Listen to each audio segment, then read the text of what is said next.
Propaganda e Negócios. Apoio ESPM. Quem faz, transforma. Apresentação, Décio Clemente.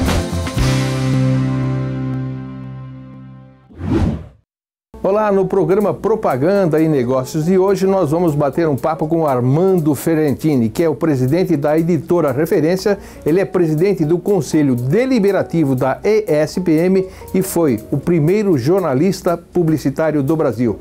Quase 60 anos de profissão. Ele vai falar sobre a história da propaganda brasileira. Não perca, volto já. A pós-graduação à distância ESPM foi criada para oferecer educação inovadora independente de barreiras geográficas e temporais e para democratizar o acesso ao conhecimento. As disciplinas são apoiadas por webconferências, além de encontros presenciais semestrais com importantes profissionais do mercado. E, ao transformar conhecimento em novas oportunidades, forma líderes com o DNA ESPM. Pós-graduação à distância ESPM. Conecte-se com o futuro. ESPM. Quem faz, transforma.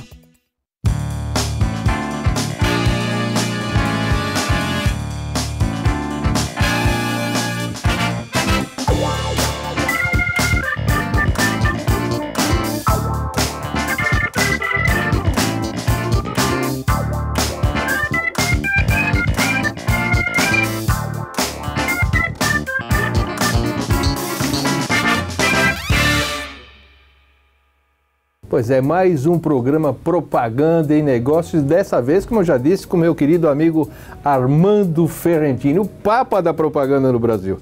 Armando, obrigado por nos receber aqui na editora Referência, viu?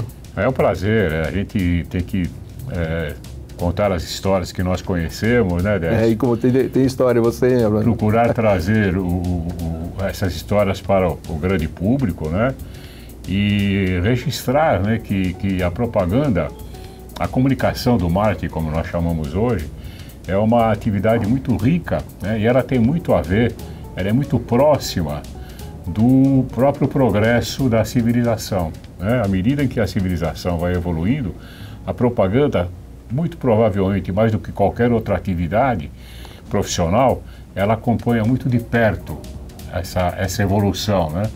Então isso é fantástico, porque numa geração ou duas gerações, você conhece uma quantidade tão grande de mudanças na comunicação, mudança nos equipamentos, mudança nos costumes, né? E assim por diante, que isso realmente torna a atividade muito rica e atraente. E é por isso que a propaganda não morrerá jamais, né? Porque o jovem, principalmente, ele se direciona como uma das suas preferências profissionais, muito pela propaganda, porque ela é sempre uma atividade extremamente fresh. Quando a gente vê alguns comerciais, eu vou aproveitar para mostrar alguns flashes de comerciais antigos, como por exemplo um da Sica, estrelado pelo Manuel de Nóbrega e Golias. Depois tem da Coca-Cola, essas coisas. A gente percebe nesses comerciais que nós estamos vendo agora, Armando, quais eram as tendências de cada época, né? Como você bem disse agora na abertura, acompanha muito de perto o que está acontecendo. Então, esses comerciais, ainda em preto e branco, nos primórdios da propaganda, era exatamente isso, né? Feito para vender e obedecendo à tendência de cada época, né? E aí você tem que considerar o seguinte, né? Há sempre pelo menos dois grandes fatores que influem na qualidade e em transformar um comercial vencedor, né? Esses dois fatores são os seguintes: em primeiríssimo lugar, a ideia tem que ser boa, né? Verdade. Ela tem que ser consentânea com aquele momento, né? Com o público ao qual ela está direcionada, ou vai ser direcionada a campanha ou comercial, né? E você tem que considerar também, isso é muito importante, a parte técnica. Eu me lembro, por exemplo, isso é uma história que eu tenho contado ultimamente, quando se comemoram aí 50 anos disso, 50 daquilo, né? E a gente passou por tudo isso. Eu fui o primeiro jornalista publicitário do Brasil a ir para Cannes, o Festival de Cannes. O meu primeiro festival foi em 1970, se não me engano.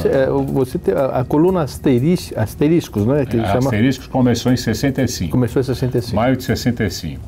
Em 1970 eu fui convidado para ir para Cannes. Cannes, o painel onde faziam o festival, era um prédio pequeno que só tinha uma sala de espetáculo. Mais tarde ele foi derrubado, construíram o Nogar Hilton lá. Esse Nogar Hilton, que era um hotel famoso de Cannes, também já foi derrubado. Agora tem um prédio enorme lá com outro hotel. Agora é gigantesco o festival. Mas enfim, o que eu queria dizer é o seguinte: a ideia brasileira, já naquela época, o Brasil começou a participar do Festival de Cannes exatamente nessa época. A Argentina, ela era anterior a nós no festival, e foi um argentino radicado aqui no Brasil. A Argentina vivia a época do peronismo, a época do pós-peronismo, e a economia muito prejudicada, né? Então o Vitor Petersen, eu falo sempre porque foi o grande responsável pela participação do Brasil no Festival de Cannes. E o Festival de Cannes acabou sendo, o Cannes Lions hoje, acabou sendo uma das grandes molas propulsoras, na minha opinião, eu testemunhei isso, da subida da propaganda, da ascensão da propaganda brasileira, que hoje ela se coloca entre as melhores do mundo. Está lá atrás um dos responsáveis, Vitor Petersen, né? E esse camarada, um argentino que eu conheci muito, né? Craque, né? Já saudoso. Ele veio trabalhar aqui no Brasil, aqui em São Paulo, numa empresa chamada CP, Cinema e Publicidade do Brasil, que era uma empresa que tratava de colocar os comerciais nas salas de cinema, né? Você é muito novo, mas eu me lembro, por exemplo, de que quando os cinemas do Brasil abriam a sessão, primeiro passavam os comerciais. Exatamente. Depois veio uma lei do então presidente da República, Jânio Quadros, ou depois dele, que proibiu isso. Inclusive nós temos alguns comerciais desse que você está falando, dessa época, onde eles passavam de alguns lojistas do bairro, é isso que você está falando. Sim, vamos dar uma olhadinha. Passavam nos cinemas dos bairros. Exatamente, vamos ver. Vamos lá.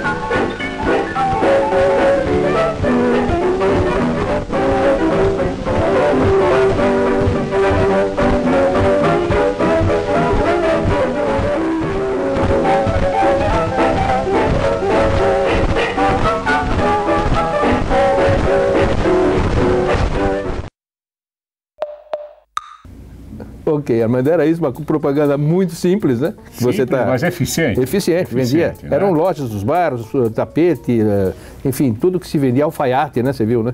Coisas interessantes. Era muito mais acessível, né? Ao pequeno comerciante, ao pequeno profissional, né? Então, mas aí o que eu queria dizer é outra coisa. Pelo menos, voltando aos dois fatores básicos, né? Para que o comercial seja muito bem feito, né? Eu já falei do primeiro, que é a ideia, claro. O comercial tem que ter uma boa ideia, não tem por mais simples que ele seja, ele tem que ter uma ideia, porque é a ideia que agarra o consumidor, né? Que agarra o telespectador, no caso da televisão aqui. É a ideia que sempre agarra o leitor do jornal para um anúncio, assim por diante. E segundo, no caso eletrônico, no caso da televisão, ele tem que ter meios bem desenvolvidos, né? Tem que ter técnica eletrônica bem desenvolvida para que ele possa realmente cumprir a sua missão. E o primeiro festival que eu fui em Cannes, em 1970, como eu estava falando, os brasileiros começaram a participar, né? Na verdade, o Brasil começou a participar 2 anos antes, em 68, mas com poucos comerciais. E aqui eram considerados grandes comerciais, né? Mas havia uma grande deficiência técnica. Esses comerciais brasileiros que participavam de Cannes eram poucos, 10, 12, não mais do que isso. Eles eram produzidos de uma maneira muito ruim, com som ruim, e uma falta de adaptação no sistema europeu, que prejudicava mais ainda a qualidade na hora de ser exibido na tela para o grande público que estava lá no antigo Palais, né? E aí, eu como brasileiro ficava até revoltado e envergonhado, porque algumas pessoas de outros países vaiavam os nossos comerciais, mas vaiavam mesmo, para valer. Como hoje uma torcida de futebol contrária vaia o outro time, né? mas vaiavam para valer. E no ano seguinte, 71, também presenciei esse tipo de reação, né? E aí eu comecei a escrever, então, uma série de editoriais conclamando o mercado publicitário a cuidar melhor, porque nós tínhamos boas ideias, mas tínhamos deficiência de equipamentos. Então, eu através dos editoriais, na época era o Asteriscos, né, no Diário Popular, eu conclamava as agências, as produtoras, a capricharem mais nas técnicas de produção dos comerciais, né? Mesmo com eventualmente aluguel de equipamentos estrangeiros, né, que pudessem ter uma conexão, um casamento perfeito com equipamento de projeção lá de Cannes, né, sistema europeu, né? Isso foi dando certo, as pessoas foram entendendo, porque também muitos iam para lá e ouviam as vaias também, coisa terrível. Ainda mais você vai ser o primeiro colunista publicitário do Brasil, né? Não tinha outro, você começou a doutrinar esses profissionais que acompanhavam, e deu certo. Deu certo, Décio, porque o Brasil começou a entender que de fato precisava haver uma melhoria. Ao mesmo tempo a economia foi melhorando também, já havia naquela época planos econômicos, né? Então isso é muito importante, essa história é muito importante contar, porque foi, assim como o Victor Petersen, que eu falei há pouco, esta mudança foi a grande alavanca que fez o Brasil se tornar conhecido no mundo publicitário mundial. O Festival de Cannes sempre foi, continua sendo até hoje, cada vez mais, uma grande alavanca para negócios publicitários. Agências que aqui no Brasil foram compradas por grandes grupos estrangeiros, americanos, franceses, no caso da Publicis, eles começaram a fechar negócios em Cannes, um conhecendo o outro. Quer dizer, não é só pelo glamour, não é por negócio. Não, tem que se conversar, né? Não deve ser fácil a aquisição de uma grande agência de propaganda, seja em que país ela atue, né? E Cannes sempre foi um mercado muito revelador, muito atuante desse tipo de negociação, né? Então, esse festival, que hoje é o Cannes Lions e premia todos os segmentos da comunicação publicitária existentes, né? Principalmente hoje a mídia digital, mas esse festival foi, a meu ver, fazendo já uma análise histórica, né, de 5 décadas, foi o grande motivador da procura da perfeição na comunicação publicitária brasileira. E nós acreditamos nisso, nós brasileiros acreditamos nisso. E é claro que a evolução do nosso mercado, porque a propaganda é uma consequência, ela é causa, mas é também consequência da economia. Você vê que a América do Sul tem muitos países e o único país que se ombreia hoje com o Brasil é a Argentina, que aliás, como eu disse no início aí, a Argentina estava na frente quando o Brasil começou a participar. A Argentina já ganhava leões. E nós não ganhamos nenhum naquela época, não ganhávamos nada, né? Íamos lá apenas a fazer presença. Até hoje eles têm grandes produtores. Principalmente na parte de filmes, realmente. Na parte gráfica já foram muito bons, hoje o Brasil superou. Na parte de filmes eles são muito bons. O cinema argentino, né? Muito bom. O cinema argentino é maravilhoso. Escola europeia, né? Uma escola europeia. Então, este casamento da ideia com o equipamento necessário para a produção de um bom trabalho final, né, ajuda muito o público a adorar a informação publicitária. Ainda na década de 80, tem um filme clássico, a gente estava falando aqui, logo que eu cheguei nos bastidores, aquele do Orelhão, né, que a DPZ fez, não é isso? Isso daí é um clássico. Um clássico. Um clássico. Quer dizer, havia um problema no Brasil que as pessoas, não se sabe por quê, coisa brasileira talvez, depredavam orelhões, né? Então, quando você precisava usar, não existia o celular ainda, não tinha orelhão. E aí eles fizeram um comercial fantástico que a gente vai acompanhar agora. Vamos lá, Armando, vamos ver.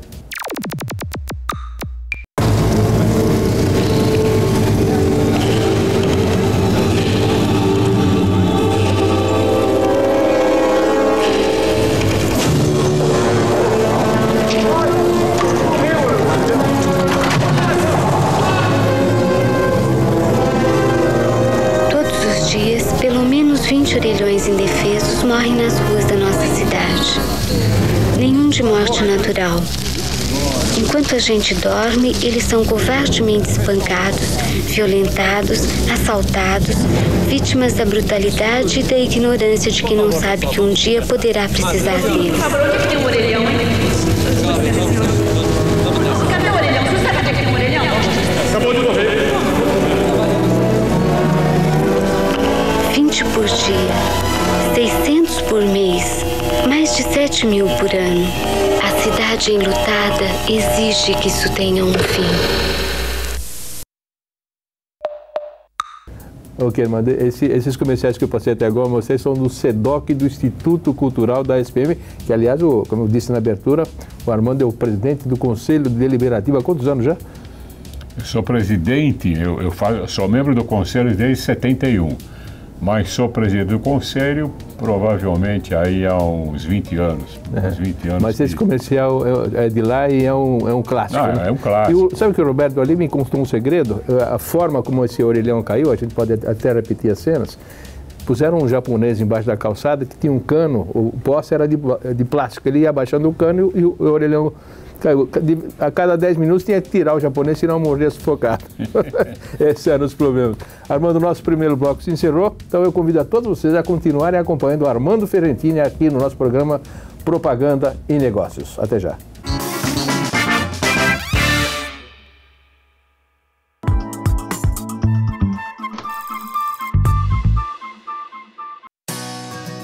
O mercado brasileiro busca cada vez mais profissionais com capacidade para liderar, que tenham um conhecimento aprofundado e que saibam indicar caminhos em direção às melhores soluções. Na ESPM, o estudante une conceitos a experiências. Os professores atuantes no mercado o ajudam a desenvolver um pensamento analítico, inovador e criativo, necessário aos líderes de sucesso. Além disso, os estudantes da pós-ESPM se relacionam com colegas que são executivos das melhores empresas do país. Têm portas abertas para expandir o network e se destacar no mundo dos negócios. Tudo isso combinado para formar profissionais com o DNA ESPM, visão inovadora que soma conhecimentos técnicos e práticos a marketing, gestão e empreendedorismo. Pós-graduação ESPM, formando profissionais que estão sempre um passo à frente. ESPM, quem faz, transforma.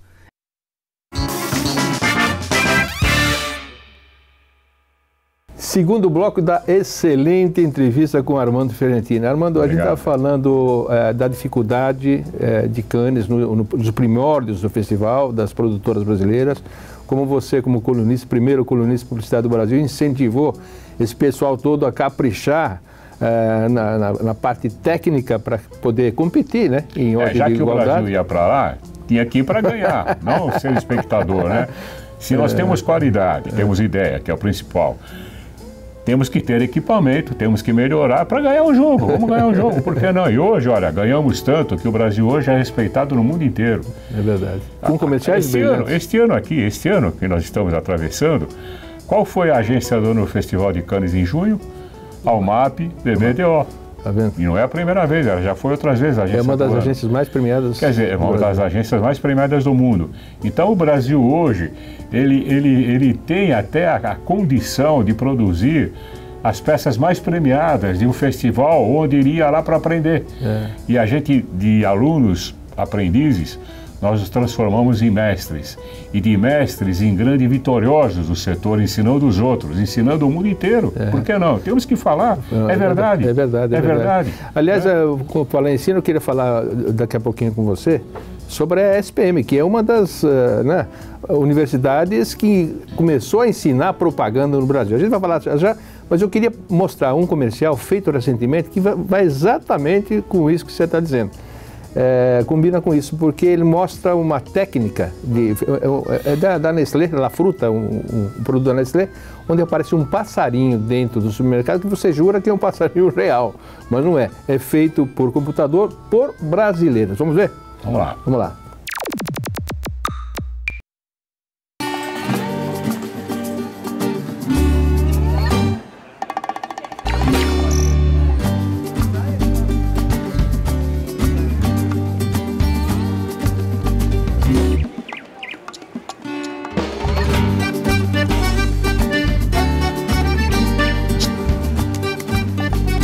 Chegou La Fruta Nestlé, naturalmente gostosa. La Fruta Nestlé, gostosa por natureza.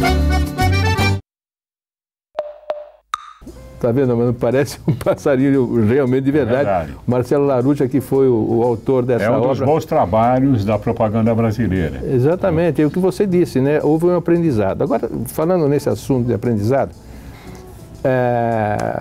a ESPM tem 62 anos no mercado. Me conta, Armando, você que conhece bem a história dele, da ESPM, surgiu através do Bardi, né? Pedro Maria Bardi. O Bardi, ele era um dirigente do MASP, né?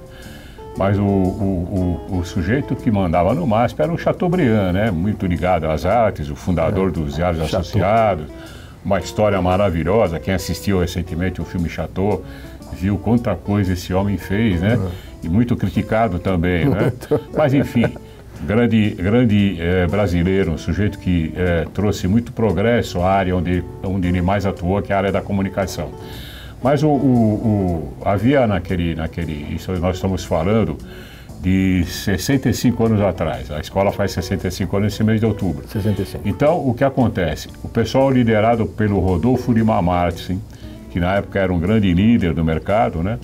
Ele então tinha uma visão de ensino, uma visão da necessidade de aprimoramento profissional, de desenvolvimento profissional muito grande. Ele conversou com o Pietro Maria Bardi, conversou principalmente com o Chateaubriand. O Rodolfo era naquela época da Lintas, né?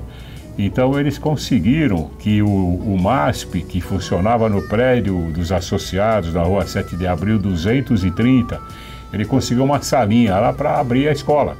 Ou seja, por que não ensinar publicidade? Por que não ensinar, né? Por que não? Se um engenheiro aprende, um médico não aprende. Isso é uma profissão que já naquela época começava a despertar emoções, interesses, né? A juventude já queria ser publicitária naquela época, né? E assim foi feita a primeira turma. Isso há né? 65 anos atrás. 65 anos atrás. Foi feita a primeira turma com os professores sendo profissionais que trabalhavam de dia e lá ensinavam. Por isso o primeiro slogan da escola era aprenda com quem faz. Ensina quem faz. Ensina quem faz. É isso aí. E essa foi a história inicial da escola. Só que, como a atividade cresceu muito, se desenvolveu muito, cada vez despertando mais interesse, e aí vem também a economia, porque, é claro, a propaganda está inserida no processo econômico, né?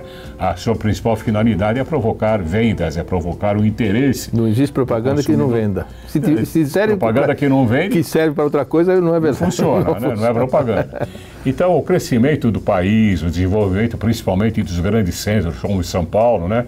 Isso tudo foi aumentando o interesse da juventude, aumentando o interesse de profissionais ligados às artes, à carreira publicitária. E a escola, então, ela se mudou na da 7 de abril para um lugar maior, um casarão no bairro do Bexiga, né? E aí ela começou o seu desenvolvimento. Ela realmente ficou autônoma, ainda o Rodolfo Lima Martins dirigindo, né?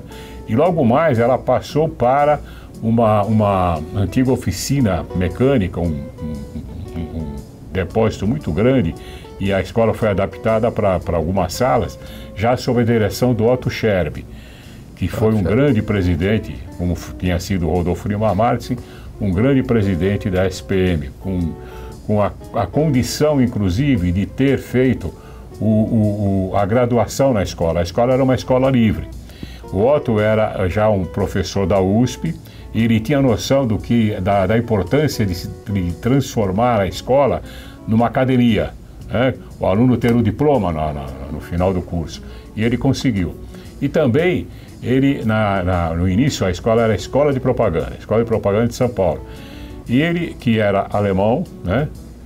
Fez a guerra do lado perdedor, veio para o Brasil. Ele tinha na cabeça já uma palavra nova para nós, que era marketing. Né? A marketing era uma história interessante que eu conto.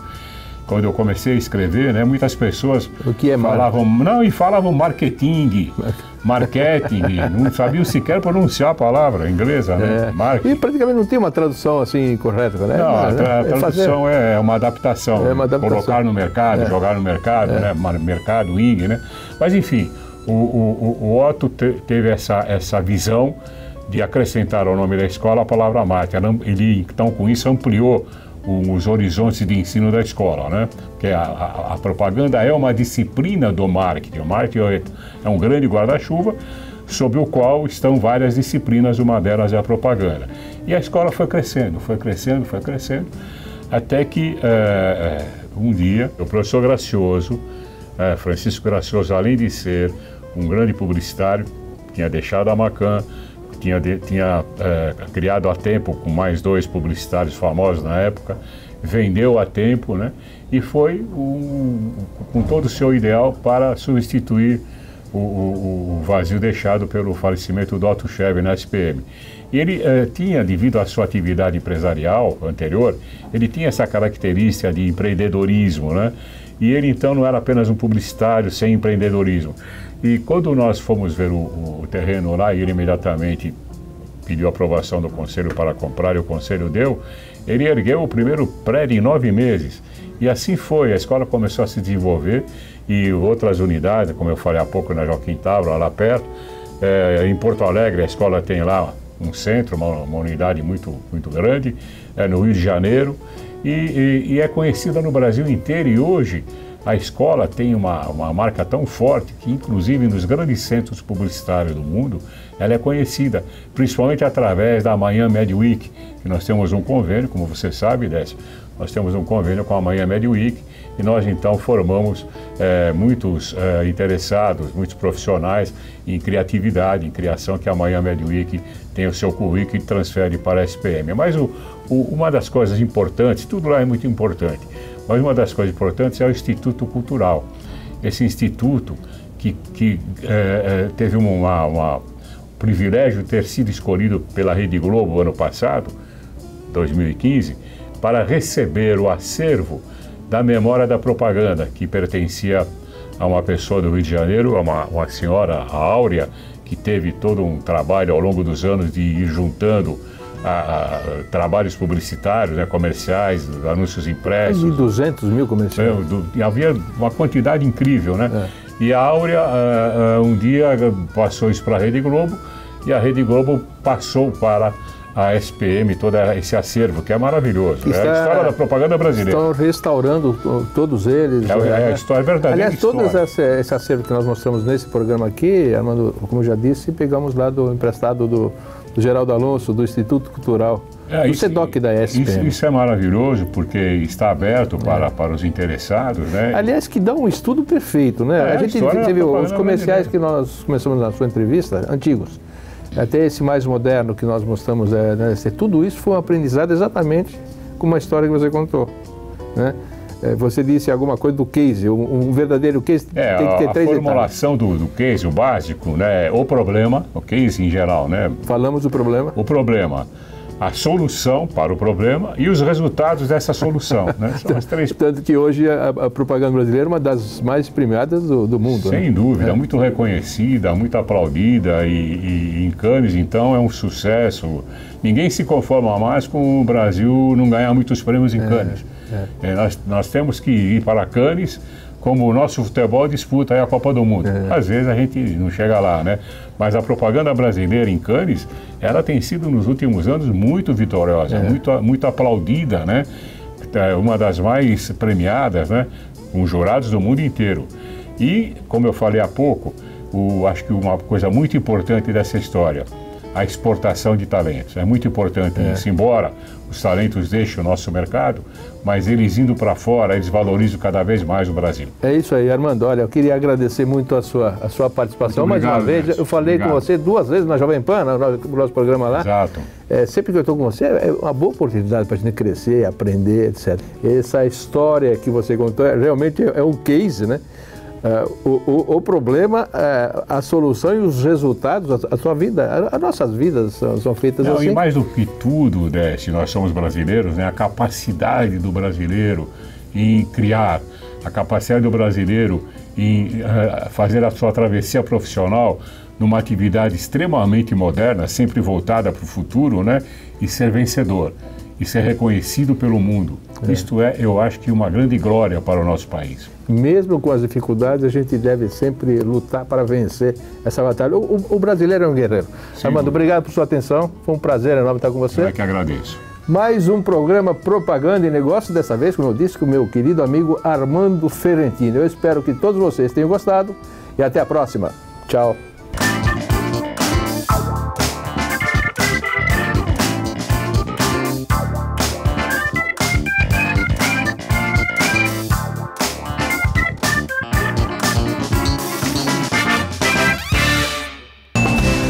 Propaganda e Negócios. Apoio ESPM. Quem faz, transforma. Apresentação, Décio Clemente.